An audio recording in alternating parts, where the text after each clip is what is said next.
But I'm just saying I could just start singing, let there be light. And I feel like I could cut something in like 5 minutes, like have it done, the song be done and be like, this ain't bad.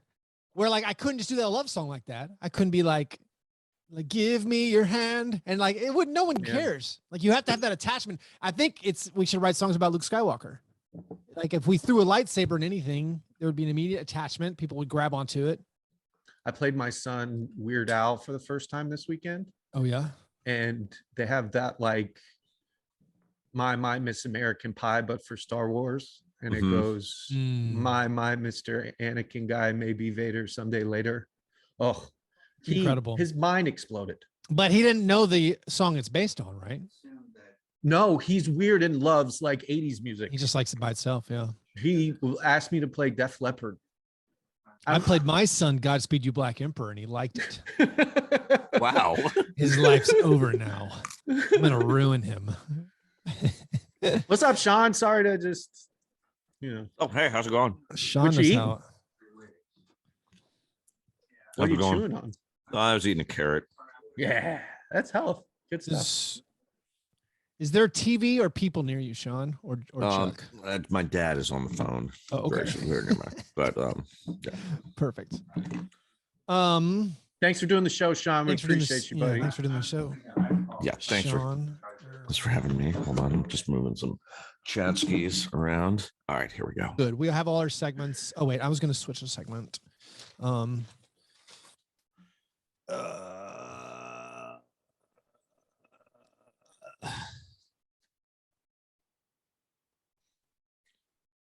Where's your Warriors confidence at, Sean?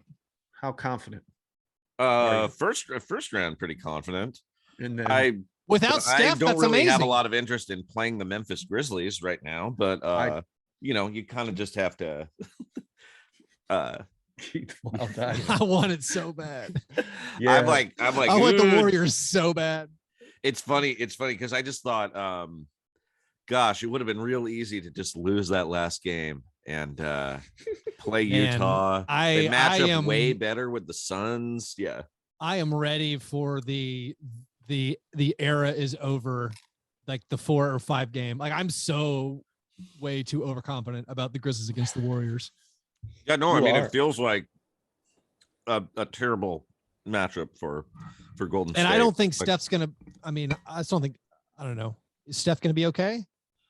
I guess we find out a little later today. Find out. All right. I mean, it seems like he probably isn't, but I mean, I don't know. The fact that he's not ready, it seems kind of bad. I think he was doing some stuff at practice this past week, but yeah. Right. I mean, my guess, if I was really making a prediction, is that he would be back for game 3 because, but they get like. But it's I mean, based on last year's schedule, he would have like a full extra week if that's the case. I don't know. I mean, like feet, it just seems like any injury could be 5 days or like 5 months. Why don't feet heal anymore? Is that 5G? It's 5G stopped our ability to heal our feet. The vaccine. True. It's the vaccine. It is the vaccine. All right, here we go.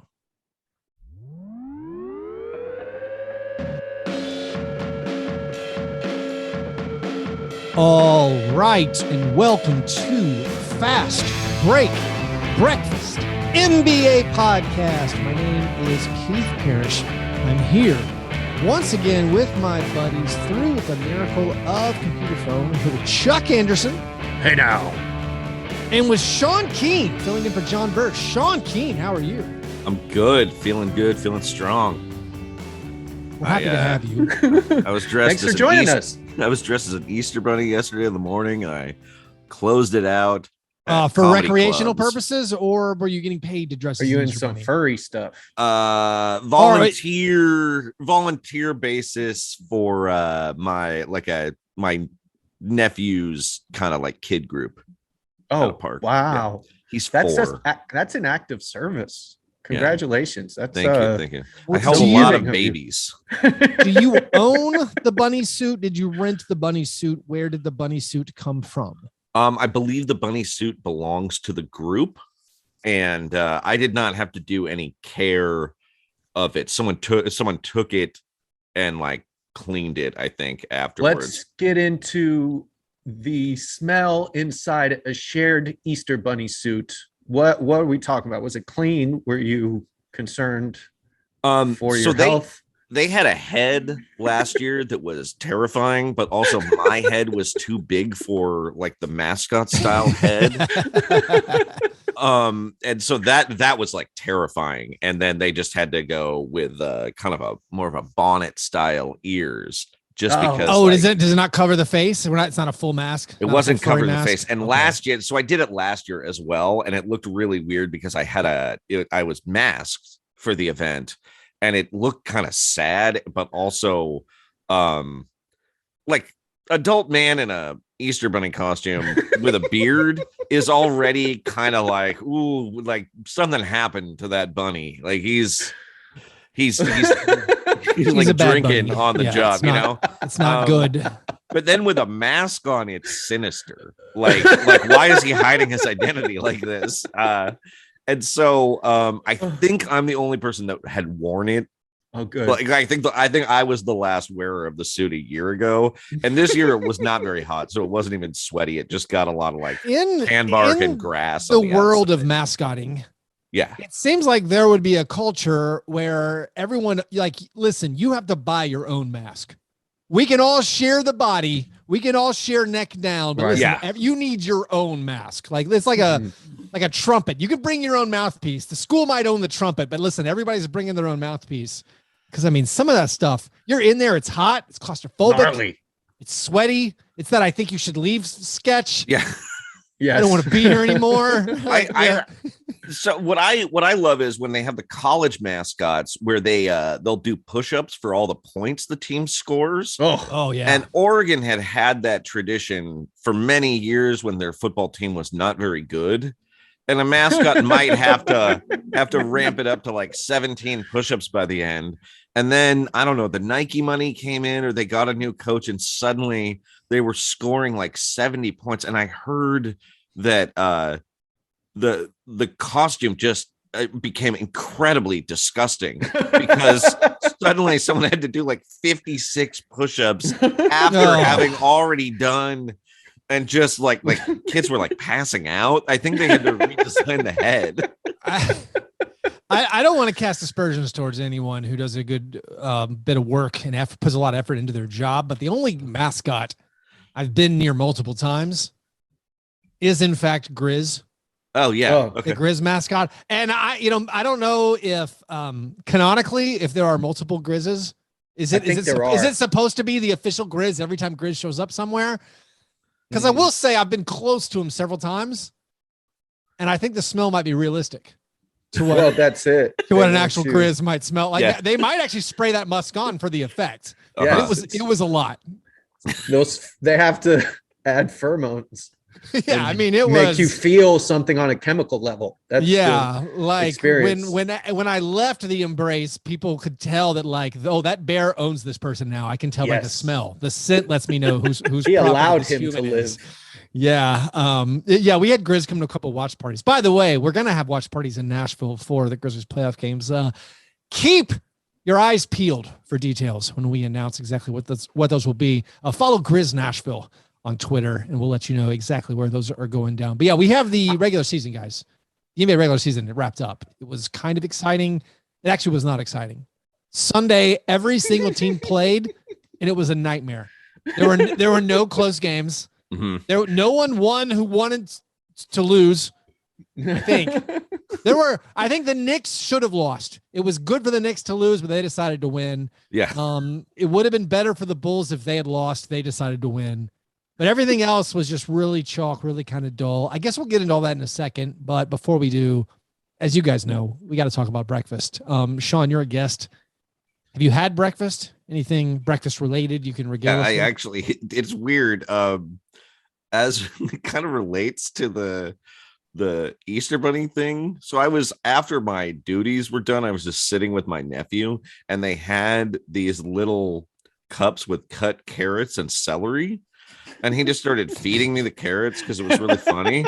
and the celery, but also I was like, oh, this is really good. And so this morning I actually ate a bunch of carrot sticks. I was eating another carrot right before this podcast began. Like I don't know if I'm just a method actor. Or you are a method actor. But yeah, I've probably eaten like 7 or 8 carrots in the past like 30 hours. Your nephew, as he was feeding it, where did he have his hand out and you ate them without? Like, how did it work? Did you use like your a petting hands? zoo? Is what Chuck wants to know. Yeah. You just I kind of snout in his palm style. and gently brushed It was like I had on a his cigar. hand. Yeah. Okay. I wasn't sure. Well, and then he was insisting that those were the only foods rabbits ate, and I said, well, rabbits also eat alfalfa, and then he refused to. He thought I was kidding him that there was something called alfalfa. He was like, you're just being silly. There's no such thing as alfalfa. I said, well, that's what they eat. And he goes, no, you're being silly again. And I was like, okay, I did also tell you I hopped to this park and I didn't take my car. So I guess I do constantly lie to him. So now this kids like group kids fair. eating health food and feeding the fake bunny, the Easter bunny has to eat actual vegetables. Is this like an anti-sugar association, or is there no Easter bunny sweets associated? No, I mean they had so many jelly beans and good. donuts and everything. But those are There for the just kids, not happened the to bunny. be, Yeah. Okay. Gotcha. And for I don't really know why. I'm not like not that I dislike either of those things, but I just for some reason was getting really into the carrots. I think I was maybe just really hungry after that, and then I don't know. Speaking of Easter sweets, Yeah, you listeners know that I'm just a fiend for Easter candy of all sorts. My favorite candy might be the sweet tart jelly beans that are only available at Easter time. But the one thing, the white whale, the candy I've been searching out is a candy that appeared 3 years ago called Sweet Tart Sour Bunnies or Sour Gummy Bunnies. More even fun to say. Sour Gummy Bunnies by Sweet Tart.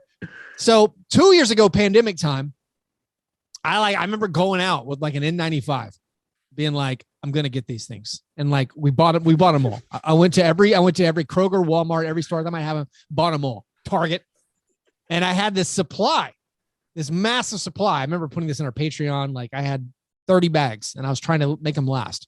Just unbelievably the best candy ever. Like seriously, the best candy I ever ate. Last year, I went out, I couldn't find them anywhere.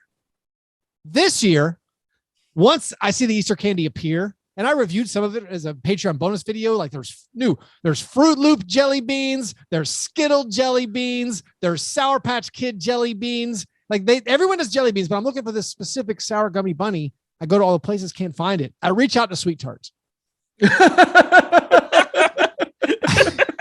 I say, guys, this is the best candy I ever had. I have gone to incredible lengths. And at this point, how many candy bags do you have from 2 years ago? Oh, they're gone. Yeah. Oh no, they're gone. No, I made them last for like 5 months, and I was like, this is incredible. I made 31-pound bags of candy. Oh my god, last for 5 months. And I reached out. I was like, this is the greatest candy ever. And they responded. They replied to me, and they replied to me like they have experience with people maybe snapping or going into fits of rage. They use language to help like ease me into the news. They said, thanks for reaching out. Unfortunately, this product has been discontinued. Please realize when a product is discontinued, it is not done impulsively, as we take into account many factors. Decisions to discontinue or introduce a flavor or size are made in response to consumer preferences and purchasing patterns throughout the country. To which I sent them a picture of my giant stack of sour gummy bunnies. And I said, well, I hope your purchasing patterns showed that I bought them all 2 years ago. They have not replied to me since then. But I'm very sad to say my absolute peak Apex candy was only around for 2 years, and it has been discontinued. So I'm a bit broken up about that. Anyway, sorry, that was a little aside I thought I had to share. That's a bummer. That is. I don't know what to do about it. I thought about like, is this one of those things? Could I do a social media campaign? Like how many retweets to bring it back type thing? Right. Or like how many How many hours of ad reads to bring it back? What do you need me to do a Kickstarter? Like if I pledge 30 grand, like, is it like, what's your break even point? What's your money making point? Like how much profit does a candy have to make? Like what's the setup? I assume you already have the formula. You already have the art. They've got the plant. Yeah. Like you can fire back up again. Is it like, one of those old newspaper movies where it's like, it cost $80,000 to stop the presses. And it's, like, I don't know. What's the formula? What's the formula to restart the Sweet Tart press? I don't know. Chuck, what was your breakfast? I had some yogurt and granola, a little parfait. There you go. Yeah. Tasted good. It's in a cup. I don't have to wash a plate. I just have to lick my spoon and then slightly rinse it off because I live alone and I'm not. You got to rinse that yogurt spoon though, because just a little spit on it. It's fine, and then I don't have to use soap. Whatever. Yeah, this goes back to the how often do you wash a sweater if you're wearing an undershirt? How often, if you live alone, do you actually need to put like any kind of disinfectant or soap or detergent on the spoon? Like you can rinse and wipe and just set it there and just use it again for like a lot of times, 5 to 10 seconds under hot water. It's effectively disinfected. And I'm not giving the water a dirty spoon. I've licked everything off. It's just going in and I'm just taking care of the bacteria. You don't need to use soap every time. I'm with you, Chuck. I just want to know how many times should you every 5 days? Should you maybe put a little soap on there? I do use the same spoon for like a week. So maybe I should maybe. I appreciate you sharing. I feel like that's reasonable. I also feel like that'll be horrifying for many people to hear.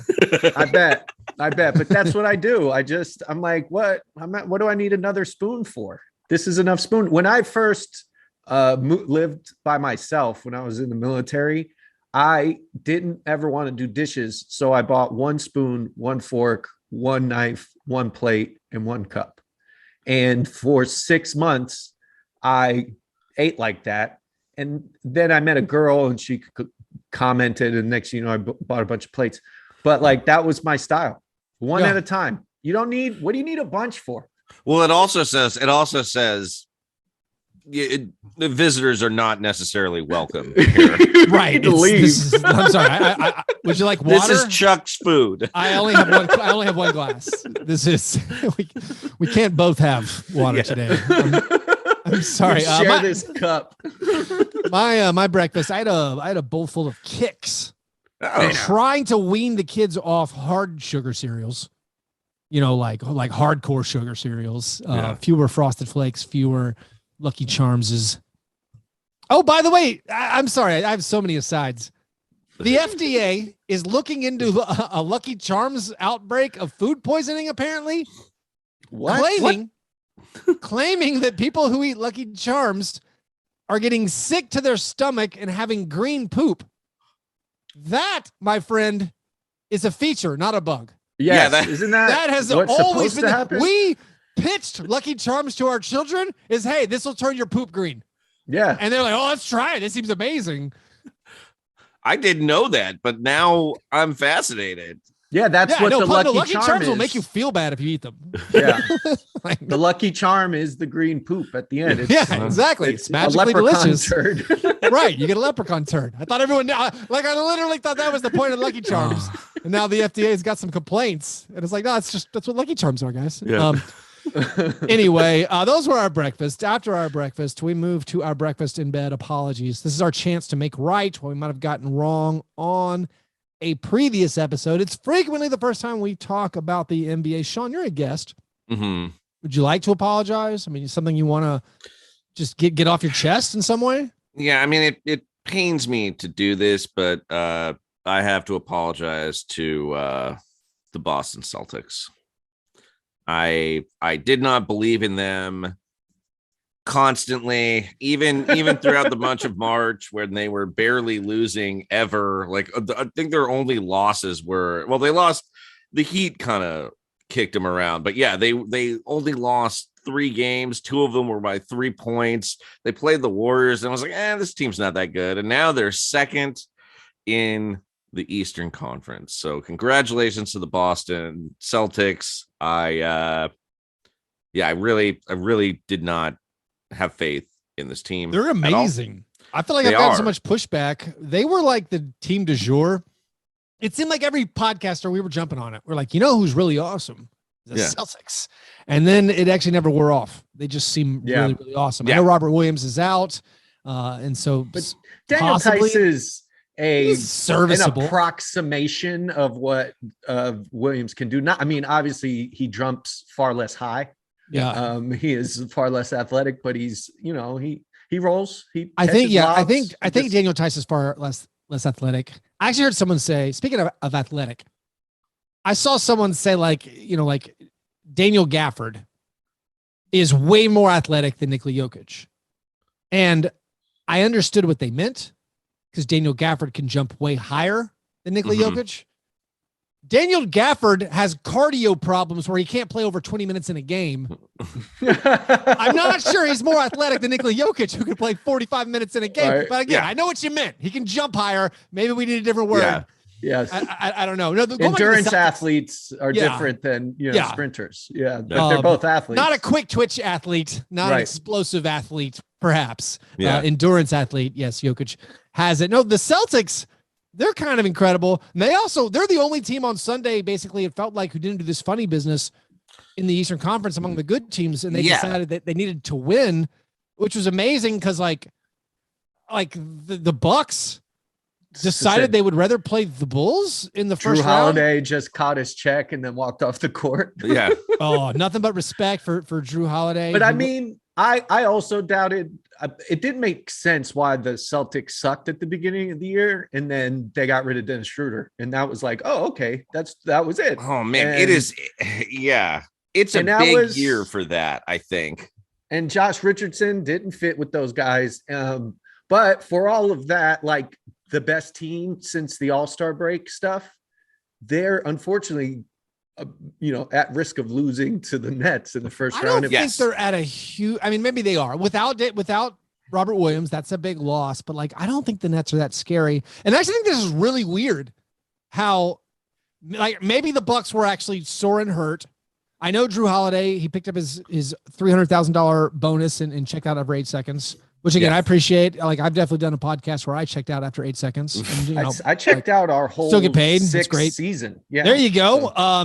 But like the Bucks punting on home court advantage in the second round, which seems rather important. Like let's just say it is Celtics Bucks in the second round. Yeah, the Bucks lowered their odds of winning that playoff series by choosing to not play for the 2 seed. I mean, maybe the Cavs still would have won, but it felt like the Bucks said, listen, we'd rather face the Bulls. And I don't know the math. Like what's the math is, all right, if you're the 2 seed, there's maybe a 70% chance you play the Nets. Like you still might not even play the Nets. Right. I mean, if you watched the Nets this year, I don't think that game against Cleveland is a gimme win at all in Cleveland. With Kevin Love setting records for points per minute. Oh, we got to say, Kevin Love played 14 minutes and 40 seconds and scored 32 points, which is the fastest to 30 points ever. He read Hollinger's article and really started believing in himself. You know what? I saw Hollinger picked Love for 6-man, and I was surprised. I hadn't even considered Kevin Love as 6-man. But like the second fastest guys, Durant had a 19-minute 30-point game, and Jaylen Brown actually had a 19-minute 30-point game. But like, I think it's weird for the Bucks, if you assume you're competing for a title, to like, if they were concerned at all about facing the Nets and this sacrificed their odds of winning the next round. I don't know. I found it very, very strange. And then the Celtics actually decided to win because they had this added motivation of actually maybe some of their players won't be allowed in Canada. Yeah. So like they're like, we can't fall to the 4th seed. So the Grizzlies were resting all their players against the Celtics. The Celtics were like, listen, we need to win just in case there is a chance we could be 4th if Philly screws around. And now Philly is screwed up, and poor Matisse Thybulle is not going to participate in road games in that 4-5 series. But yeah, the Celtics, I think, you said like it's not that surprising, or like it was more surprising how bad they were doing. No one expected them to be this good. No one expected Al Horford to be this good. I don't think hardly anyone expected Robert Williams to play this well. And so like, they're pretty amazing. Ime Udoka, a big turnaround with that team. I'll do an apology. I got something wrong. I was talking about how the front office of the Pelicans, the unbelievable job of David Griffin of turning this season around and ending up with the Lakers pick, possibly perhaps because they traded for CJ McCollum, that contributed to them passing the Lakers, to them making the play in, to them pushing the Lakers further down the standings, thus causing that top 10 protected pick to come to them. Where I made a mistake was I said, like it's even a bigger win if they make the playoffs. They get to keep their own pick and don't have to send it to Portland. That's factually incorrect. If they make the playoffs, their first round pick will go to the Hornets. Oh, which is right. Part of the trade for Devontae Graham. So I apologize for getting that wrong. And everyone says, man, that's like a great return for Devontae Graham for the Hornets. If it ends up being like the 15th pick for Devontae Graham, that's pretty awesome. And people are saying, why did the Pelicans do that? They had Lonzo Ball. Why do you need to trade this first round pick for Devontae Graham? Well, I will point out, Lonzo Ball's not healthy enough to play. Devontae Graham is. Yet another magic stroke by David Griffin, knowing Lonzo Ball would be unavailable, swapping him out for Devontae Graham. This man, everything he touches turns to gold. I can't believe Genius. it. David Amazing. Griffin wins again. Absolutely amazing. Chuck, what do you need to make right? Last week I said it's a beautiful tragedy that LeBron has to keep playing for a scoring title, even though his team's going to be eliminated from the playoffs. Turns out he didn't care about his legacy as much as I thought he would have. I'm not sure if he would have even been able to catch Embiid for points per game scoring title. I don't know, but it felt like that's what he was going for all season. And it tells me something about maybe how absolutely depressing it is to walk into the Staples or crypto.com. The Crip, baby. The Crip walk-in. It has to be difficult.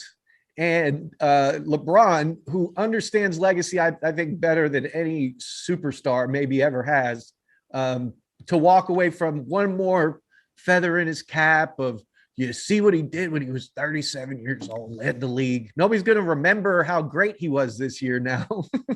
We're all going to just mention the failure of Russell Westbrook and Anthony Davis with him.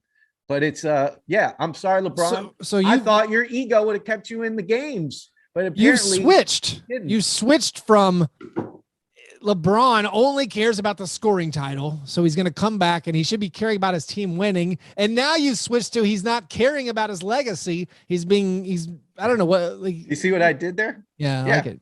Yeah, he can't win with me. I like that LeBron James.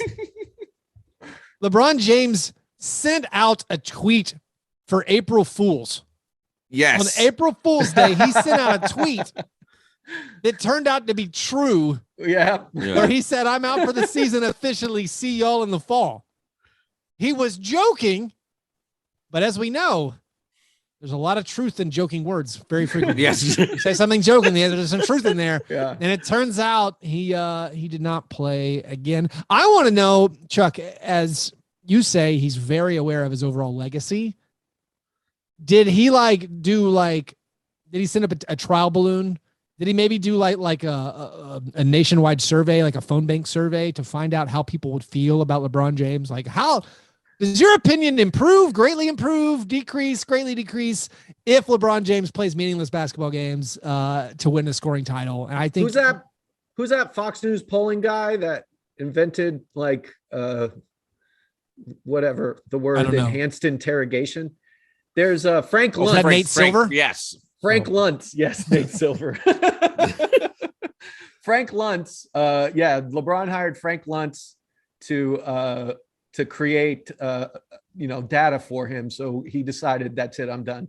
It wasn't going to move his Q rating. And he hopes people will forget him this year, actually, because of how bad Space Jam 2 was. Yeah. And also, I guess regards to Frank Vogel, who was unceremoniously fired within Woj fired him within 30 seconds of the game ending. Mm-hmm. ESPN had titles on saying Vogel will be informed later today. That's so funny. Nobody's texting him. This is not a Shams Charania situation where that man literally doesn't know the things he types. Like he writes sentences that make no sense. Woj knows what he said. Right. Like, has Woj entered the world of I'm just doing this for the engagement? I mean, I know obviously that's why he does it, But it's like, I'm going to word this in a way that will make everyone it'll be irresistible for everyone not to respond to this. Yeah, once he started breaking out the thesaurus that year for the draft picks to avoid officially spoiling them, he's become much more of a wordsmith on Twitter. Yeah, he knew what he was doing, Woj. Do you think LeBron got shamed out of not going out of? That's what I want to know. I think he kind of got shamed out of it. Because the way he was gunning at the end of fourth quarters this year, when they were like 20 points down, he'd be like dunking. We call that a Tyler hero. Yeah. Hey now. But yeah, I think he basically was thinking before, he knew he had a certain number of games he had to have to play for the scoring title. And I think he had, that Pelicans game circled, and, he could pick his spots. And then he realized just how bad. I think he didn't anticipate that they'd miss the plan completely when he was sort of planning for that. And then it was like, yeah, you can pick your spots. Like, except for David Griffin, at least get 10th. You're going to figure out David, right. David Griffin. Somebody won like $160,000 betting against them. Yeah. Betting on them to miss the playoffs, which is incredible. That is amazing. But yeah, I think he definitely is kind of hyper aware, and I'm sure, I don't know if it was him or somebody else, but just letting them know this is gonna be worse than not winning the scoring title. I don't really know about that, but yeah, I don't think it is. I think winning the scoring title was important for his legacy. I'm surprised he didn't go for it. I mean, I guess maybe he's actually legitimately that hurt. He did open the door for Austin Reeves to have a 30-point triple-double on the final day of the season. By the way, apparently there have been no undrafted players with a triple-double in like 6 decades. Oh, wow. And then there were 2 on Sunday with Austin Reeves and John Conchar, both posting triple-doubles on the last day of the season. Anyway, those were Conchar went undrafted. Those were our breakfast in bed apologies. Before we get to our steak and eggs best thing, going to let you know about the Pinnacle Grizzlies business contest. Listen up to this. We're taking care of GrizzBiz. The Memphis Grizzlies and Pinnacle Financial Partners are coming together for their 3rd annual GrizzBiz Challenge. They're looking for businesses to pitch a growth plan, a new product development, company vision, and more to a panel of judges in a fun and exciting competition. The business that comes with the best presentation will get an exclusive 6-figure marketing partnership with Pinnacle and the Memphis Grizzlies. Enter by April 15th at grizzlies.com/GrizzBiz. Are we eligible to enter this? I mean, why can't we pitch FanDuel, but for negative fantasy? Why can't we bet on who's going to be the worst player? We're not allowed to pitch gambling to the Grizzlies. I'm sorry. There's bylaws. It's like the referees are not allowed to gamble. It's very confusing. Anyway, I mean, everybody's Bally's is. I have to hear about a casino every time I watch a basketball listen, game. It makes no sense, but that's the law. Okay, I didn't write it. Anyway, if you have a business that you want to pitch an idea and get a 6-figure marketing partnership, go to grizzlies.com/GrizzBiz. All right, steak and eggs best thing. What's the best thing you saw in the last week? Sean, what's your steak and eggs best thing? I'm going to say, the end of this Lakers season, what a fascinating film of a nightmare season full of depression. And, the conclusion I thought of the season was Frank Vogel being fired by tweet. But then after the game, as if in a post-credit scene, Wayne Ellington threatened to beat up Facundo Campazzo. Love it. These are one of the deepest cut NBA feuds. I had forgotten that Wayne Ellington was on the Lakers, and that he's mad at what a 31-year-old Argentinian 5'8" guard. And that's the feud that he's going to be taking into the off season. I can't remember what it was. This is incredible. Wayne Ellington tweeted, when I see you, I'm putting my hands on you at Facundo Campazzo. This is great. We don't normally get this direct threats. part of it is because every NBA team, I don't know this for a fact, but I kind of know this. Yeah. Every NBA team in their social media teams, they have people, running the Twitter, the Instagram, the TikTok. They also have people who monitor their players' social media to tell them, like, hey, you need to delete this, or like you're gonna get fined, or like there's gonna be a problem. Like if you tweet anything weird, they're like, hey, you should delete this. I don't think the Lakers have that staff. I mean, there's no way they're paying someone that extra. that tweet is still up. It's still up. Yeah, it's still up right now. I assume NBA security is gonna maybe fine Wayne Ellington or something. Right. Maybe Wayne Ellington knows he's not going to be on a basketball team next year. It's quite possible. Listen, so this is just him. You're gonna catch these hands when Maccabi Tel Aviv plays Olympiacos next year. Yeah, watch out. I gotta say, I am very sensitive to the criticism that like basketball podcast, we shouldn't talk about the Lakers because there's so many other stories. But like, I'm sorry, this is the most fun ever. It is. This season, hilarious. In this flaming parade of disaster, this dumpster floating down the putrid river of stink and filth is amazing. I mean, congratulations. They look like they were going to lose 50 games, but they did smartly lose. No, they won. Yeah, they won. To beat the Nuggets in overtime in the last game. I can't get over this. So like, we know at the trade deadline, they sat on their hands and they're like, listen, we're not digging any deeper. Yeah. We're not trading any assets for your team. Part of that was apparently them telling like LeBron, this is your team. This is your mess. You get to sit in it. Yeah. I was looking at their transactions for the year. They made 2 trades in the last 9 months. They sent out draft pick compensation and only 1 trade in the last 9 months. So after the Russell Westbrook deal, the only trades they made in the last 2 months, they just gave away Rondo, and they gave the Grizzlies a 2024 second round pick to get off Marc Gasol's salary. So the only trade where they sent something out in the last 9 months was to pay Marc Gasol to go away.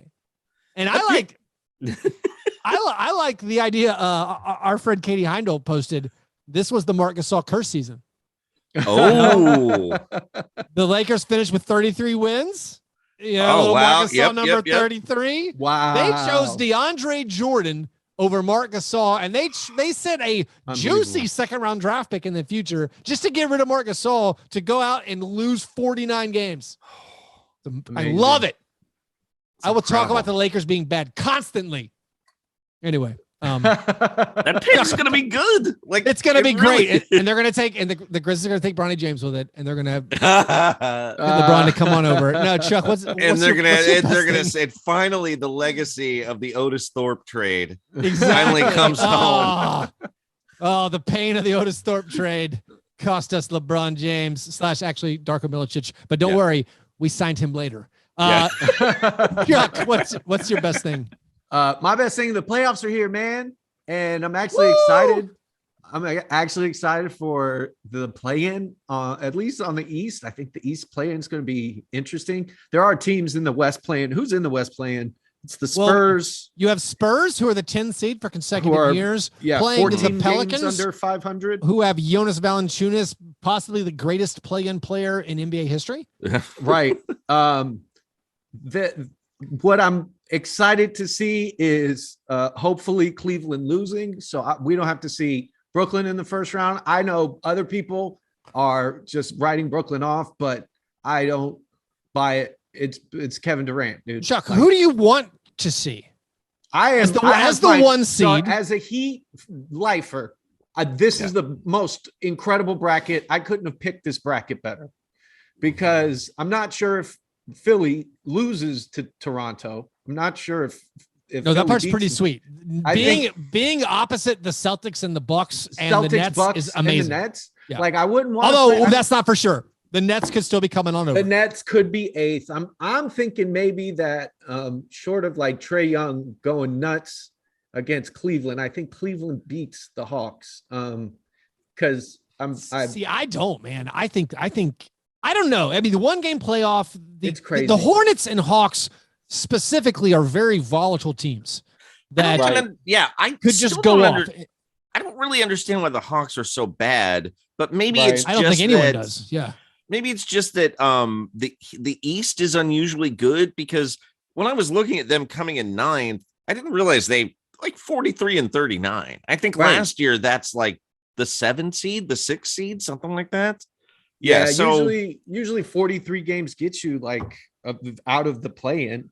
In Yeah. the East, that's like home court. Yeah, sometimes. By the way, the East had a winning record against the West this year by it. If the Timberwolves would have beaten the Bulls, the Timberwolves ended up losing by 4 to the Bulls in the last matchup between Eastern Conference and Western Conference teams of this season. It would have been an exact tie.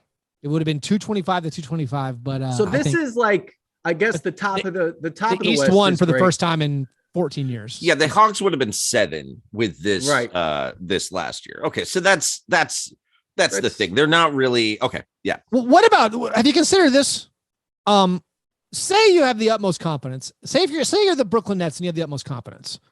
I think it's silly how like the Bucks maybe possibly, we're not sure, but maybe they moved around and tried to avoid the Nets. What if the Nets have absolute certainty in their ability to win one single game?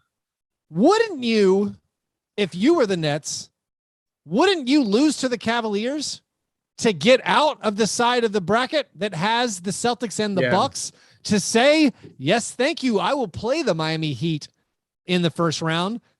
I mean, I know you're putting your season in a single game win or go home scenario, but also if you're playing for the title, would that, I don't know, what were my mathematicians? Does that increase your probability if you feel like that the Heat are worse than the Bucks? Because I think the Heat are worse than the Bucks. And I do too. I'm not sure about the Celtics. If Robert Williams comes back, I think the Heat are worse than the Celtics with Robert Williams. So yeah, maybe the Nets. And also another twist, you know, if you're not scared of the Cavs, who cares? Let them in. Like, yeah. Hawks, you have Trae Young, who, by the way, led the NBA in total points and total assists. First player since Nate Archibald to do that. I mean, but again, I don't know if you care about helping out the 2-seed Celtics by serving them up a Cavaliers team. No one's really scared. I want to circle back to the West and the bottom of the West. This is the worst the bottom of the West has looked in some time, right? Yeah. And somehow the Lakers still missed. And the you beat me to it. Oh, sorry. I was gonna Gronk spike, but yeah, that's it. Sorry. The Lakers still suck. It's all right. We're used to John stealing the punchlines too, Sean. So you filled in. you filled in well there. Yeah. Honestly, the Western play-in, like, it's so not fair that the Timberwolves are in it. There's so many games ahead of everybody else. It's still weird that it's essentially win or go home. They're like, you have 2 opportunities to make the postseason, but like, what do the Timberwolves have is like a 13-game lead. Yeah, for 13 games above San Antonio. It's insane. So they have a 13-game lead, and then you have to play the Clippers, who just got Paul George back, and Norman Powell back. Like, that's not fair. And then you lose. So say you lose that one, which is reasonable. Then you literally have a win or go home game against teams you are so far ahead of the standings in. I wonder, could there be? This might actually be a worse idea. I think this might be a worse idea. What if in the play-in, if you're 13 games ahead of San Antonio and you play San Antonio in the win or go home, what if you start with a 13-point lead? Right. Is that worse? My thinking is actually, you know what? It might be worse. Like, because it's more of a blowout. Well, like, even if you're up by 13 in like every NBA game, you can get up by 13. And then if, like, say you start the game 13-0 and then at the first time out, it's like 15-14. That's like a psychological blow, I feel like. Oh my God. That's like a bigger psychological blow. I think I would choose to be like, you know what? Let's just start at 0-0. I don't want to worry about blowing the lead. I think if we're going to change the play-in format, I think it would, and we're talking about fairness, like maybe the 1 seed should have a little more than like 24 hours to prepare for their first playoff opponent. I love that. No, I love that. Yeah. I love that the Grizzlies find out on Tuesday night who they play, and the Suns don't find out until Friday night who they play. And like, I got no clue who the Heat will play for another week, and they earn this number 1 spot. You know, I don't know. It could work out to where like the game ends on, like, we get all the games done on Thursday instead of Friday, but I don't know. Call me silly. Why have these guys travel? Let's do a play-in tournament like in a location. Like, let's all go. That makes so Vegas much more sense to me. and watch the play-in. We could all do it. It's only going to be for super nerds anyway. So like you sell out all the games. And well, also last year, crush. the Grizzlies, I remember they finished the season on the road. I believe their last game of the season was at the Warriors. They then fly home to play the Spurs at home. Then they have to fly back to the Warriors to play the play-in, which, by the way, they won. And then they have to go play at Utah. Like Utah and San Francisco, like 36 hours later, are nowhere close to Memphis. And it's like you have the Suns and the Grizzlies, who those cities are 1,000 miles apart or more. I don't know anything about geography. And then you have the Timberwolves and Clippers. They're several thousand miles apart. Yeah. And it's like, it makes more sense for the Grizzlies and Timberwolves to play same time zone. But like all these teams are just crisscrossing the nation. Let's get rid of divisions. It should be it's regional pods, like a local soccer tournament. Then we can 1,400 miles, Memphis to Phoenix. 1,400 miles. Do you feel like? Are you worried about the history of the Grizzlies Clippers rivalry coming back, Keith? I guess the I'm worried about Paul George get the best of them, right? But what if there's been like a season-long load management situation for Kawhi and they just bust him out like he comes out to like Stone Cold Steve Austin music? I think you should have to play an NBA game to be eligible for the playoffs. Is that bold? Ooh. Is that too bold? No, that's fair. Because what if they're doing the same thing with like Jamal Murray? Because wasn't he like flexing Duncan? You should have to play an NBA game to be eligible for the playoffs. How is that a controversial take? He's just been in a cryo. He's just been like sleeping in a Michael Jackson style hyperbaric chamber. Oh my God. I mean, what an advantage, especially if the Clippers were confident enough in their team to win one of the two games they have to win. Like I think they're probably pretty confident that they can beat either the Timberwolves or if the Clippers don't make the postseason, that's a pretty huge disaster if Paul George is available. Although I guess maybe I'm underselling the Pelicans. Like the Pelicans have been solid with CJ McCollum and Brandon Ingram. But I think it would be amazing if the Clippers had Kawhi ready, didn't use him for the play-in, but just waited for like game one against the Suns, and they don't even announce him. He's not even they don't even realize he's in the arena, and then he just checks in with 6 minutes to go in the first quarter. If you were running a youth, if you were involved in say a youth soccer league, and you just showed up in the playoffs with a person who hadn't played all year, that's not okay. Not okay. By the way, that's like a college intramurals thing. My 7-year-old soccer team, we lost the first week 16-0. Only lost, I want to say 5 or 6-0. We're getting all right. It's improvement. Yeah. We learned to throw in play. The kids didn't execute it once, but it's all right. We'll work on it. We're getting there. You're tightening the defense. That's important. Memphis style. My best thing is I guess twofold. One, I'll be real at this moment. I'm relieved the regular season is over. I feel a great weight has been lifted. Yeah. I'm ready to watch some movies. I have a pretty long queue of films I'm ready to dial up.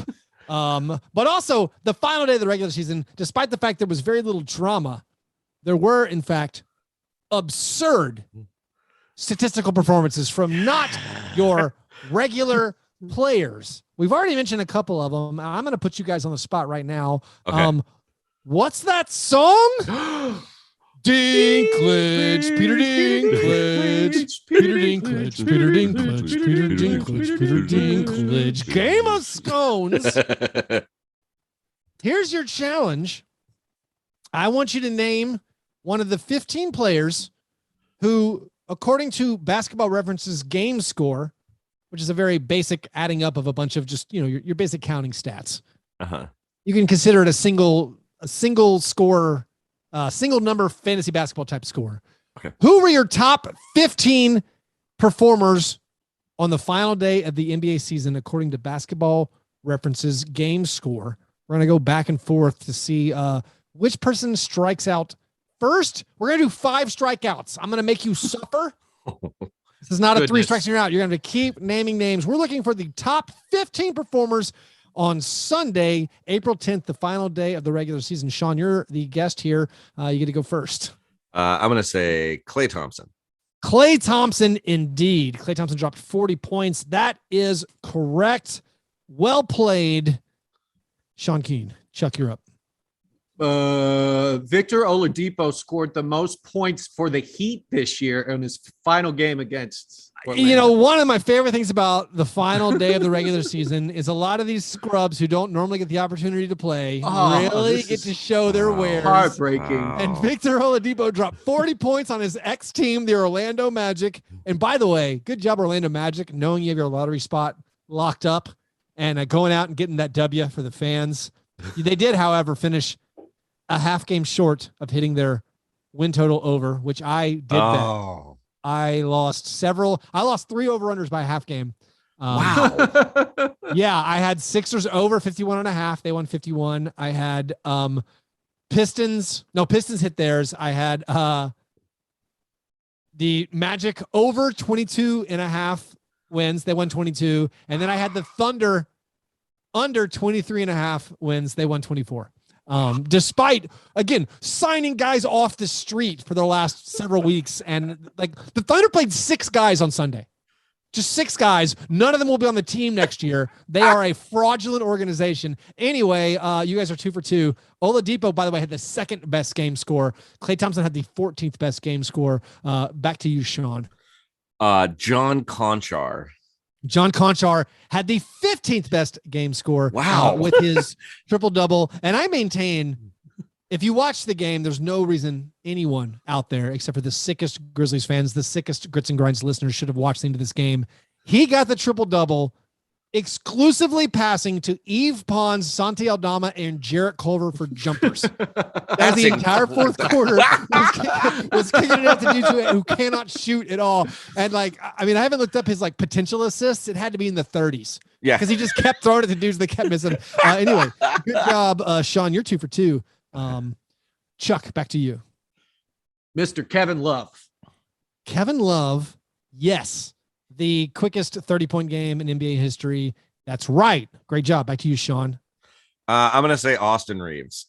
Austin Reeves was the highest scorer. Wow. Score Congratulations. with that 30. He had a 30-point triple-double. What do you want from him? All right. You guys are doing awesome. Chuck. I watched the Heat play the Magic. So Mo Bamba, because he balled. Nope. Sorry. No. No Mo Bamba. That's your first strike, Chuck. Back to you, Sean. It's getting a little hard. Yeah, this is I'm already like I'll start dropping some hands. There's a couple I feel like you should get before you need the series. Yeah. I think that's fair. Okay.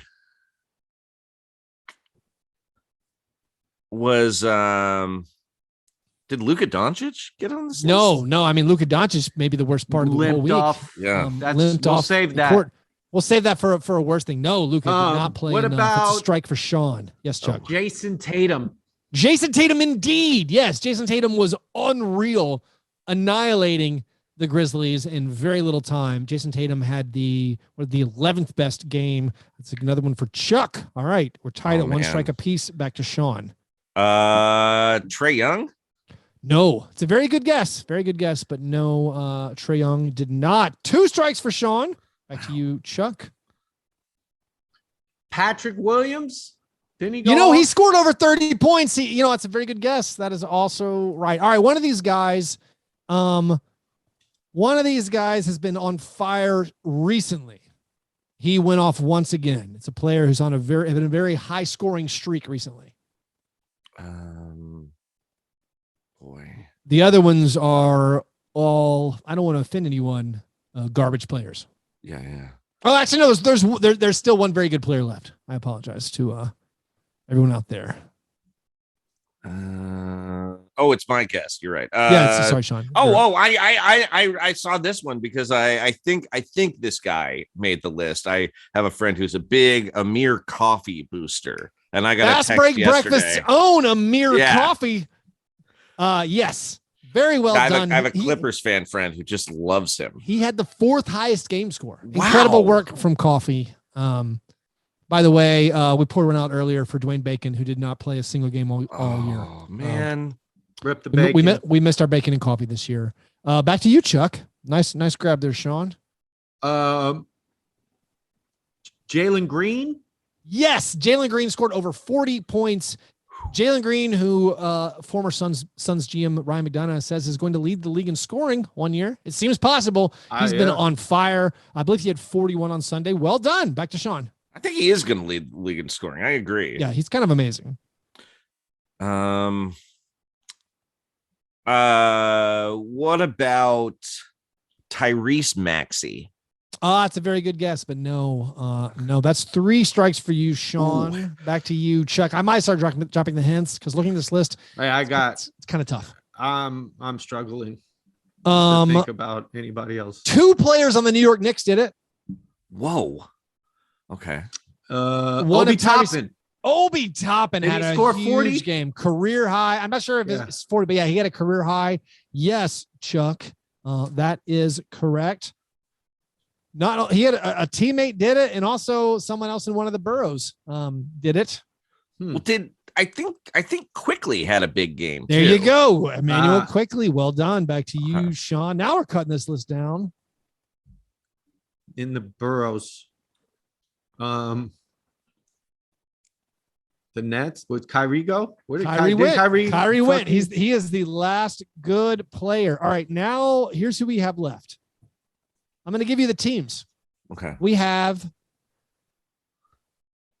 a player on the Lakers. We have 2 players on the Sixers and a player on the Bucks. Wait, how many? 2 players on the Lakers? 2 Sixers, 1 Laker, 1 Buck. I lost track. Whose turn is it? I think it's my turn now. Sean's turn. All right. God, I'm surprised Kevin Durant didn't make it on this list, but listen. You can keep saying it, and you're going to keep being wrong. I know. I just wait. Did I guess Kevin Durant once? No, but it's weird. It's 16 assists. I would have thought okay, but I'm gonna say Paul Reed. Paul Reed. B-ball Paul. Well played. One of Joey Devon's favorite players. So Paul Reed is like the obsession of Sixers Twitter because they are convinced, and they have to be convinced. I mean, how could you not be convinced that he's better than DeAndre Jordan? Well, he is better than DeAndre Jordan. Anyone would have to be better than DeAndre Jordan. And so like B-ball Paul has this huge game on Sunday. And then after the game, like all the Sixers beat writers are asking what the fans want to know. Like, did Paul Reed demonstrate enough that he could see some postseason minutes? Could he like move ahead of DeAndre Jordan in the rotation? To which Doc Rivers says, this is not a Paul Reed celebration. We're trying to win a championship. Wow. And like, everyone was like, but we kind of, he just had a great game. Could he at least see some minutes? And then he like responded a little better. Like, he might, I don't know, maybe against smaller teams. So it was not enough to earn him. Unfortunately, Paul Reed has never had relations with Doc's daughter. So that's gonna hurt his playing time. Hard on him. Rotation. Chuck, up to you, man. We have a Sixer, a Laker, and a Buck. If Maxey did Shake Milton? Shake Milton did indeed. Chuck, wow. You're doing great. I'm done. I'm just throwing names. It's fine. I feel bad for. I feel like I let down Shake Milton. Another fave.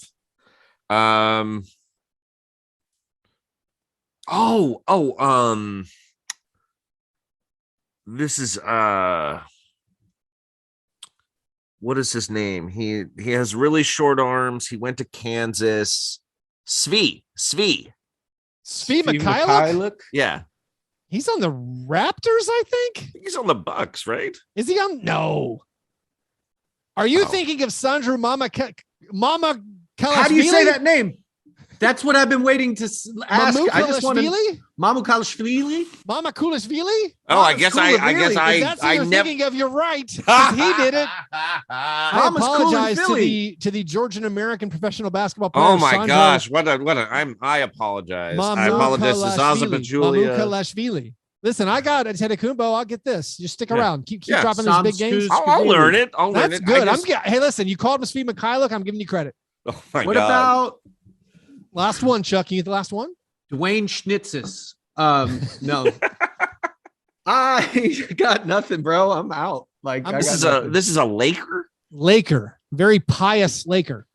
Stanley Johnson. pious. And he's not the pious Laker who's been out for the year, Kendrick Nunn. Malik Monk. Yes, thank you. Malik Monk. I almost said also, Contavious Caldwell Pope. And it would have worked, man. I would have taken it even. Who cares? Who cares who Contavious Caldwell Pope plays for? Anyway, I love the last day of the regular season with the ridiculous statistics. Thank you guys for playing along. Anyway, those were our worst things. The opposite, those were our best things. The cream of wheat is next. The worst things. What's your cream of wheat? Sean, what's your worst thing?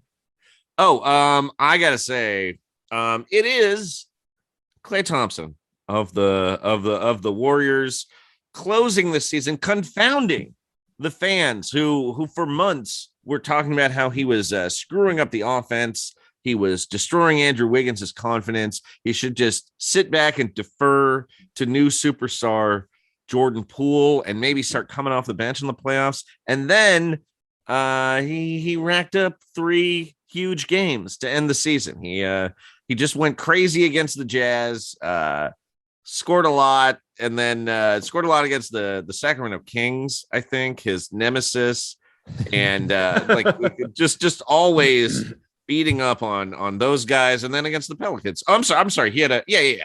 Then anyway, he's just been scoring a ton. Well, he scored a lot against the Lakers. He sat out against the Kings.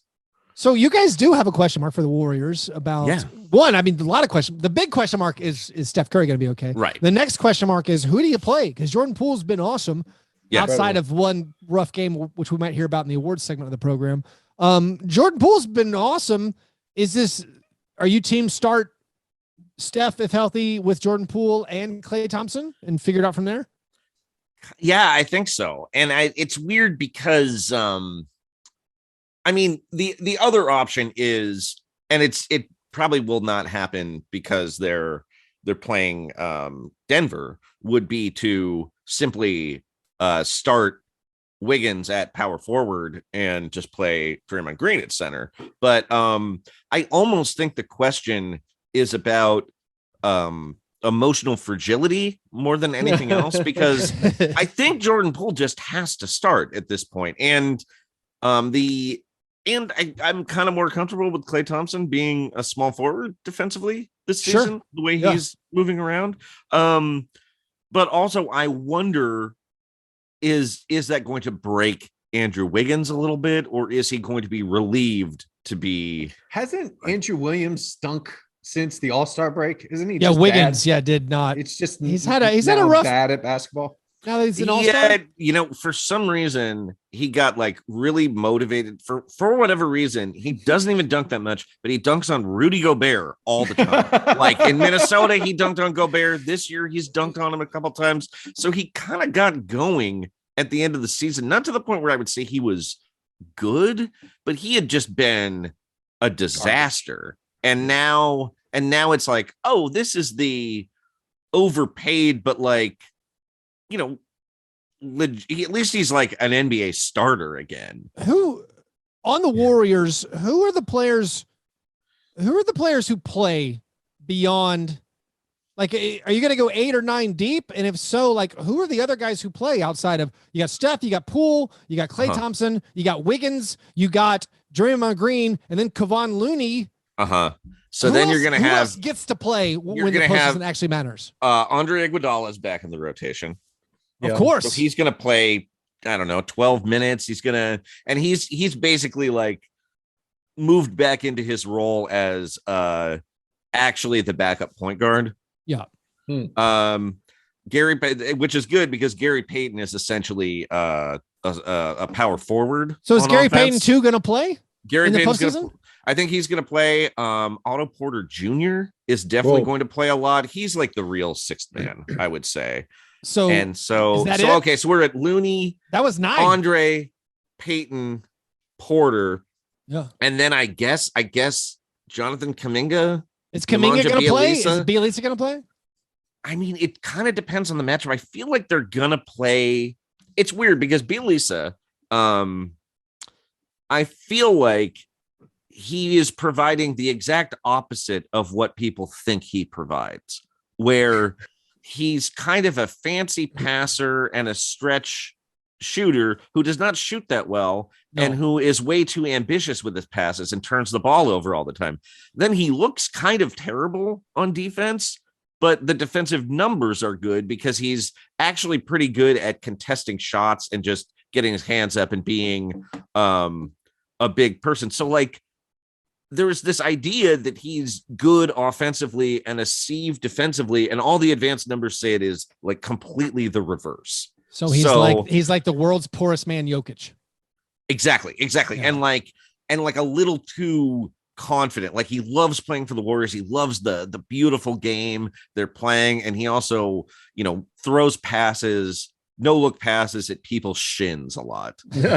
So, but yeah, I think Porter's the real sixth man. Yeah. Porter's the guy that's going to play like 28, 30 minutes in the playoffs. So with Gary Payton 2, here's the best Gary Payton 2 stat. He's older than Steven Adams. It's the best stat. I cannot believe that. Mind blowing. Yeah. So a solid 6 months older. I mean, like a full half year older. This is not one of those like, I think Steven Adams played with Sean Kemp in Seattle. Oh, here's another thing, guys.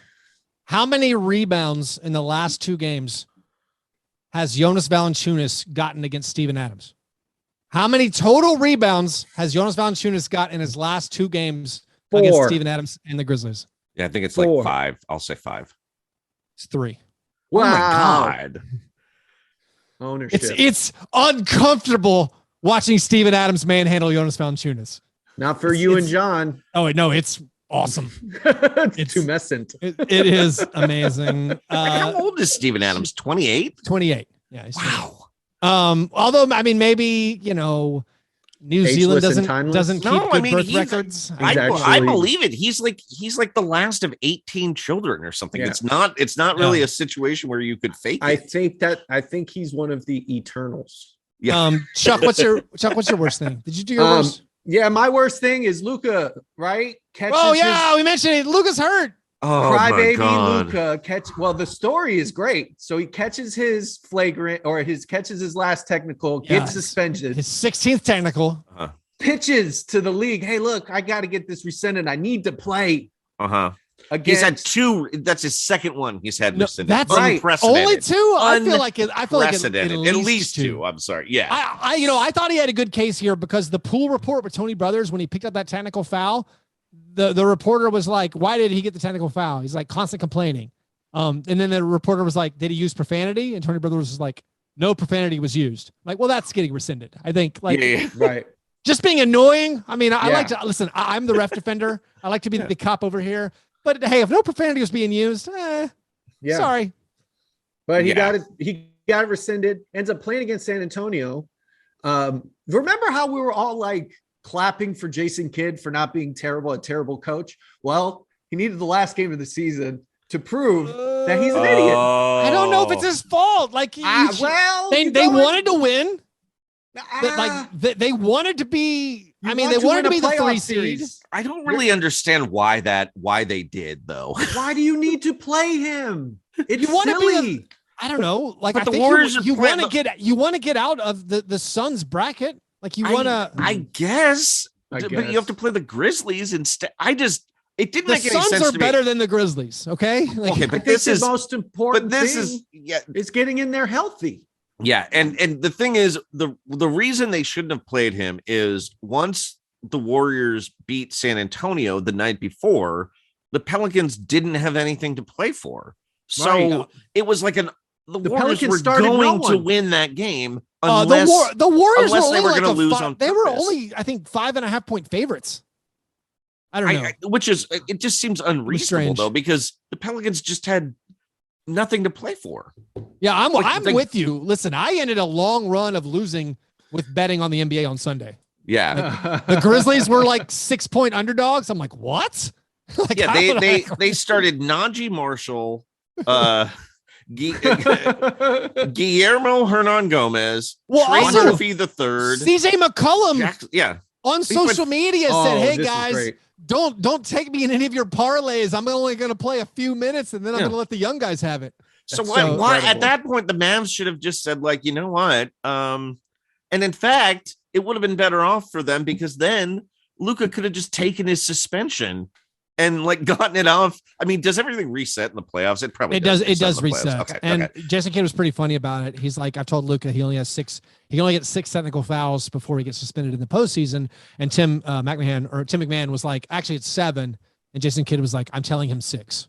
So, my worst thing is the Luka injury overshadows Dwight Powell setting a Mavericks franchise record for the most consecutive field goals made. Hats off to you, Dwight Powell. Congratulations. Making all those field goals in a row. Jason Kidd's leadership council told him that they should start Dwight Powell, and the leadership council was right. Yeah. Also, apologies, by the way, to Luke Garza. We didn't mention Luke Garza. He got a 20-10 game too. I just want to acknowledge all the guys who got in. Anyway, those were our worst things. Before we get to the awards segment of the program, we have a single listener submitted question. The croissant questioner. Luke Hall asks, should there be some sort of end of season incentives made to stop teams sitting their players post All-Star break? The incentive only needs to be for the front office, not the players. One idea is that each win you get post All-Star break goes towards maybe getting an extra pick, like the 31st pick, or perhaps each win post All-Star break against a team with a better record gets you one lottery ball, and that can help you in the lottery drawings. What do you guys think? I think you need to play less games. Listen, everyone says that. Steve Kerr's pitching it. We could do this tournament thing it's getting bandied about, right? Cut the games down to like 60 something, and we get all the revenue. The owners get their money, and the players don't have to do this anymore. It's obvious the way the game's played nowadays. You can't play 82 games and expect to be okay for the playoffs. It just doesn't happen unless you're a freak of nature. I do think 72 is the sweet spot. I love the concept of doing a thing if it's like a totally balanced schedule, like you play 58 games and you play twice a week. It's never going to happen. Right. That's interesting. But also part of me believes no matter what, like if there's 58 games, they're going to sit out still. It's going to be like, I think no matter what, because listen, I know we've all had jobs where you got paid even if you don't show up. I'll find a way not to show up if I get paid. Yeah. Like I'm not saying there's anything nefarious going on, but like if your body is going to be probably healthier if you don't play, no matter the number of games. You're like, oh, it's 30 games. Well, I'm gonna play 25. I'm gonna be even healthier for the playoffs. Like I don't know if that's an answer. You're right. Yeah. I am a little sad that like Luke's been a longtime Patreon supporter. I mean, I've pitched my anti-tanking thing that's perfect. Every time, all season, when you play a team that has the same or better record than you, if you beat that team, you get a lottery ball or you get a lottery point, whatever you want to call it. You can keep the same flattened odds we have currently. So like you don't guarantee yourself the top pick. I mean, even right now we have these flattened odds, and that's the thing also I can't get over, like the Thunder, where it's like, we're talking about increasing your odds by like 2%, for one thing. And for that, you will go 10 games of not playing any of your crucial players who you think are part of your program. In front of your fans. And your fans are all becoming like Bucks fans and Grizzlies fans. All the children growing up in Oklahoma City, like you're not, like there's more to it than the ping pong balls. Anyway, I digress. I think if you beat a team that has a better record than you, the same record than you just get a lottery ball. This favors the terrible teams. Like I went through and ran it. Like the team that would have gotten the most lottery balls this year is the Magic. It makes sense. They deserve the most. Every one of their wins counted in my scenario because they had the worst record the entire year. So every time you win a game, you get to be happy. Now it's hard to go back and count these things because teams aren't trying to win. Like if teams are trying to win, would this favor the teams later in the like mid-level teams? I don't know. I don't think so. That's also where the flat odds come in. Would it favor teams to like tank the first 10 games? Maybe, but you're telling me more than one team would tank the first 10 games? Like only Sam Presti would tank the first 10 games of the season. Right now we have 5 teams. But he's already tanking the first 10 games of the season. Yeah, and they're already doing it. Like, does this like another criticism would be, would this favor a team like the Clippers if, say, like someone came back? We're like, if Kawhi sits out the first 50 games, or Jamal Murray, or anybody, if like a star player misses the first half of the season and then they come back and they could rack up all these extra lottery chances, that's literally what happens already. Yeah, like that's already a flaw of the current system. So anyway, that is your answer. By the way, I'm not taking any more suggestions because it's done. It's a perfect system. I'm going to try to, like, at some point, I'm going to get an audience with somebody who can make something happen. And this is the thing I'm saving up. This is like, I'm saving all my juice. I'm saving my one thing, like, to pitch to one team governor. Like, this is the thing. Let's just do this. Let's make it where, like, Knicks fans have to be like, oh, it's bad we won on the last day of the regular season because it dropped our lottery pick. It is literally stupid that teams hurt their draft pick, or they're being punished by winning basketball games on the last day of the season. Yes. If you beat a team worse than you, you don't get in my system, you don't get an extra lottery ball, but you've prevented the worst team from getting a lottery ball. Yeah. Like, you're happy every time you win. That's the basis of sport. If the basis of sport rewards not winning, it all falls apart. Sorry. Anyway, thanks, Luke, for your question. Sam Presti's routine only works because everyone else is playing by the rules. Yeah. Thanks for your question. If you guys out there have a question you want answered on air or as part of our monthly Zoom hangouts, you got to become a Patreon supporter, patreon.com/fastbreakbreakfast. We also have to recognize some of our great patrons. This will not be a comprehensive list, but congratulations to Grizz Tony, won the 30-team Dynasty Fantasy League. Congratulations to Jeff Kalida, who won our 26-team Negative Fantasy League. I lost to him in the championship game, and I am furious at Kevin Herter getting on fire for the entire 2 weeks of the championship. Kevin Herter played 8 games and got me negative points. Congratulations to Kevin Lochner, who won my fantasy league. Chuck, do you know who won your fantasy league? Do you have any idea? No. Okay. I gave up around Christmas. We'll look that up and find out and congratulate you. Congratulations to, let's see, our Pick'em winners. Exit Flagger won the season-long Pick'em. Congratulations there. Apparently we had an April pickle, which blew my mind. I had no idea. Congratulations to Sam Wilkinson for winning and for Joe Utes for losing, because of course we reward losing and winning here at Fast Break Breakfast. So if you want to get involved with all these season-long contests, like the ones that are over, we're going to have the Stone Cold Locks Playoff Challenge. We give away prizes, t-shirts, and all kinds of things, gift cards for the winners of these things. If you want to get involved with the community, play in all of our games, join our Slack, the only way to do it is patreon.com/fastbreakbreakfast. All right. It's now time for the awards segment of the program, the International Stackhouse of Pancakes Award, given each week to the worst performance in a box score. This was a big week for bad shooting. It's a week where 3 for 14 or a 4 for 16 doesn't even get you a sniff of an honorable mention. The honorable mentions this week, in a very hotly contested field, Sadiq Bey and Javon Carter both 1 for 11. Aaron Holiday, 3 for 17. Jordan Nwora, 7 for 23. Jaren Jackson Jr., 8 for 27. RJ Barrett, 7 for 27. And also Jordan Poole, 3 for 19. Jordan Poole and Nick Vucevic were actually in a play-in to this. And Nick Vucevic won. He advanced to be an actual nominee. Did Poole just make too many free throws? Is that what happened? He had just too many points, too many assists, too many everything. Okay. He really came back to win the free throw percentage title at the end of the season over Steph Curry. Congrats to Jordan Poole on the free throw title. Our 3 nominees: Nick Vucevic, who came out of this play-in game against Jordan Poole in a loss to the Bucks. Nick Vucevic was 3 for 19 for 7 points. That is 19 field goal attempts and 7 points. 6 rebounds, 3 assists, 1 steal, 2 turnovers, 4 personal fouls. Fred VanVleet, I don't know who he played. That's my mistake. Oh, well, he was 4 for 21, had 12 points, 9 assists, 2 rebounds, 1 steal, 1 block, 3 turnovers, and 4 personal fouls. And then Donovan Mitchell, in a win against the Grizzlies, was 6 for 24, a pure Kobe. 6 for 24, but 20 points, 9 rebounds, 5 assists, 1 steal, 1 turnover, 3 personal fouls. So we have Nick Vucevic, 3 for 19, 7 points. Fred VanVleet, 4 for 21, 12 points, 9 assists. Donovan Mitchell, 6 for 24, 20 points, 9 rebounds, 5 assists. What do you guys think? Donovan Mitchell.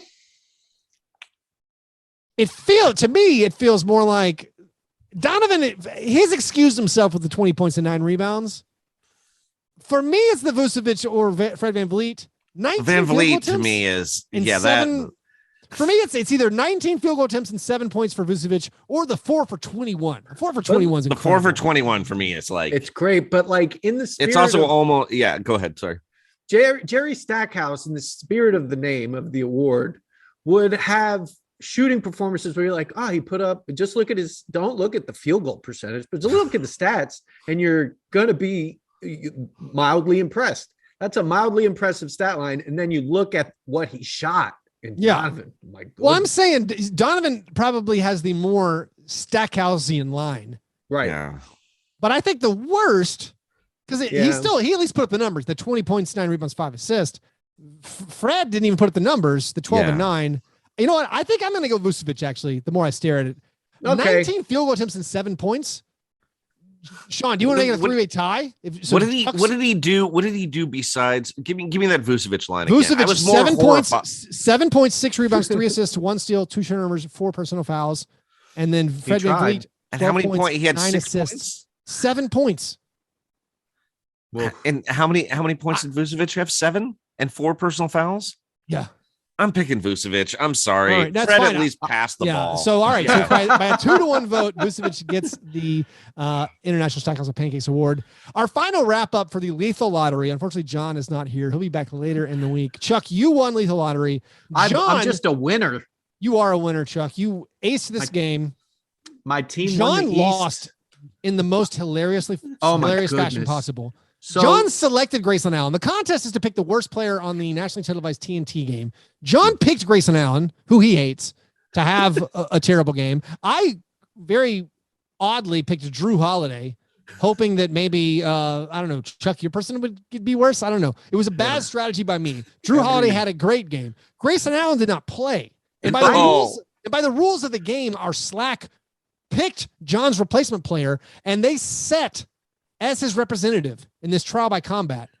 They chose John's least favorite player, Marcus Smart, in the whole league. He hates him more than anyone. And Marcus Smart was unbelievably good. Just the best game you'll ever imagine for Marcus Smart. He was so negative, and so John loses the whole year. Based on that, what are you going to add to it, Chuck? No, he went so positive. Yeah, well, he had such a great game. Such a good game, which is bad for this. So going into the last week, Keith and John were tied, and I just wanted both of them to be in last place. So I purposely lost. Like who did I pick? Giannis? You picked Jaylen Brown. Jaylen Brown, who had an okay game. Like I picked Drew Holiday, and he had something like negative 25. Fantasy again, this is our reverse scoring system. Bad is good, doing good is bad. And like I was like, oh my God, I lost the whole year because I for some reason I took Drew Holiday, and then Marcus Smart out of the blue just was steals, blocks, threes, just 7 threes in that game. Incredible, incredible for Smarcus. And John loses the whole year, and the punishment will be meted out. But don't worry. He's a 33% 3-point shooter. Yeah, it's incredible. Right? But don't worry, listeners. Keith did lose. I did lose. Season's officially over. It is over. He lost our hero watch, Tyler Hero, scoring over 18 points per game. Ended the season with 20.8 points per game. Absolutely humiliating. 20.7, please. Oh, sorry. And humiliated me. So we don't know what Keith and John are going to do for having. Well, I gotta have a mayonnaise bath, but it's on you and John to figure out how to give me a mayonnaise bath. This mayonnaise bath. I can do that. I'm not putting together my own mayonnaise bath. I'll go to Restaurant Depot, get I think you can get 50-gallon tubs. You could probably figure out, like, do you guys throw out the mayonnaise at the end of the week? I think that's what refrigeration's for, and mayonnaise lasts for like 2 years. So. It does? Oh yeah. Wow. Long shelf life. All right. Yeah, it's so much oil. I did lose the hero watch. Unbelievably. He averaged 20 points. How did he do that? 20.7 points per game. Because it's incredible. He's the future of the NBA, Keith. That's why. All right. There's a reason he was untouchable in those James Harden trades. You know, who's laughing now? I know. Who's laughing now? By the way, CJ McCollum is just flat out better than James Harden, right? Yeah, just seems period, like it, yeah. period, full stop.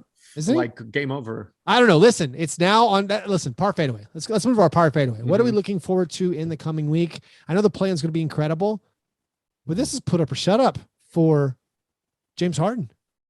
Oh yeah. Like if they lose in the first round. And it's a bad matchup for them. And this is like, it looks like a terrible matchup, but part of me wonders if I got my hipster goggles on too big.